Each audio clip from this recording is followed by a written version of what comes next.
নমস্কাৰ, আপোনালোকে চাবলৈ আৰম্ভ কৰিছে নিউজ নাও আৰু মই অনুপম বৰা। যোৰহাটৰ এখন আগশাৰী শিক্ষানুষ্ঠান মালৌপথাৰ জাতীয় বিদ্যালয়ৰ উদ্যোগত আৰু ৰাইজৰ সহযোগত শনিবাৰে অনুষ্ঠিত হ'ব শিশু ভাওনা।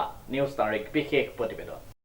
সাংস্কৃতিক তথা শৈক্ষিক নগৰী যোৰহাট চহৰৰ এখনি আগশাৰীৰ শিক্ষানুষ্ঠান মালৌপথাৰ জাতীয় বিদ্যালয়ৰ উদ্যোগত আৰু ৰাইজৰ সহযোগত শনিবাৰে অনুষ্ঠিত হ'ব শিশু ভাওনা।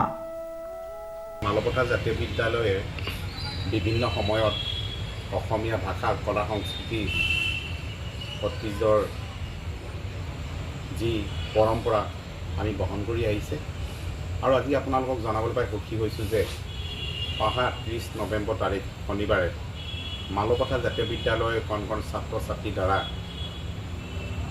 ৰক্ষকুমাৰ নাট মহাপুৰুষজনৰ অমৰ সৃষ্টি এই ৰক্ষকুমাৰ নাটখনিয়ে তেখেতসকলৰ ছাত্ৰ ছাত্ৰীসকলৰ অভিনয় জগতৰ প্ৰথম খোজ পেলাবলৈ প্ৰয়াস কৰিছে আৰু এই প্ৰয়াসত আপোনালোকৰ সকলোটিয়ে মই আশীৰ্বাদ বিচাৰিছোঁ আৰু উক্ত ভাওনাত আপোনালোকৰ উপস্থিতি কামনা কৰিলোঁ। ধন্যবাদ।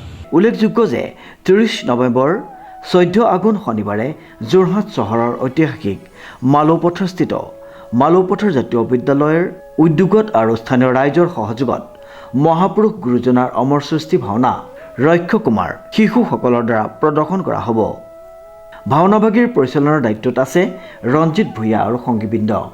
মালৌপথাৰ জাতীয় বিদ্যালয়ৰ তৰফৰ পৰা সমূহ ৰাইজৰ উপস্থিতি আৰু সহায় সহযোগিতা কামনা কৰিছে। শ্ৰীমন্ত মাধৱ বৰুৱাৰ ৰিপৰ্ট, নিউজ নাও।